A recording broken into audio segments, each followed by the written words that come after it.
S'isoler chez soi si possible et selon la nature, il faut écouter la radio et prendre les pastilles d'iode si c'est la centrale. Non, je sais pas du tout. Si tout le monde entend bien la sirène chaque premier mercredi du mois, tout le monde ne sait pas vraiment ce qu'il faut faire quand elle retentit pour annoncer un danger immédiat. Le S3PI, comprenez le Secrétariat permanent pour la prévention des pollutions industrielles, a pour objectif de développer et partager la connaissance des risques liés à la présence d'entreprises industrielles.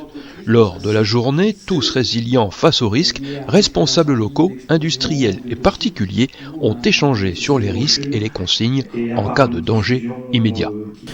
Plus de 100 personnes dans cette salle, c'est remarquable. Et puis des échanges très nourris, très riches. Et puis des réponses que j'ai trouvées assez intéressantes. Qu'est-ce qui vous a surpris? C'est la peur du risque?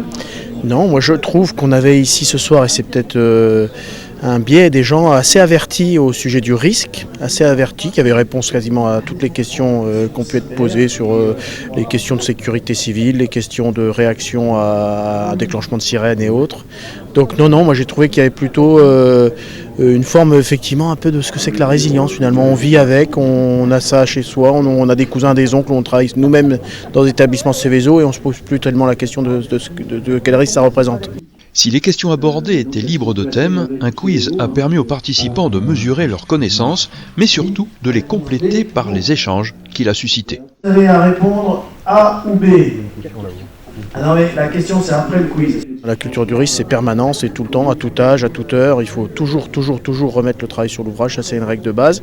Et moi je sens aussi la sensibilité plutôt sur la qualité de vie, je dirais la qualité de l'air, tous les sujets de pollution industrielle qui sont déjà très bien pris en compte ici, qui sont toujours aussi très mobilisants pour les gens. Évidemment, tout le monde devrait se sentir concerné par ces questions de sécurité, de sûreté industrielle, parce que le jour où il y aura un pépin, évidemment, tout le monde sera concerné. Là.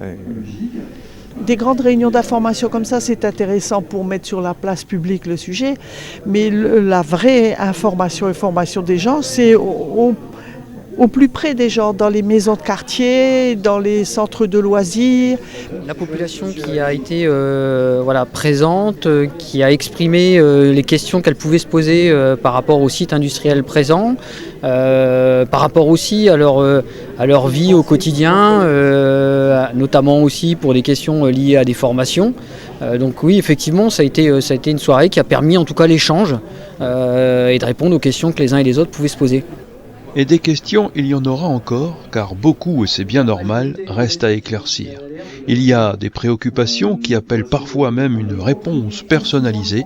C'est un chemin qui se fait conjointement entre professionnels du risque et de la sécurité et les habitants du territoire concerné.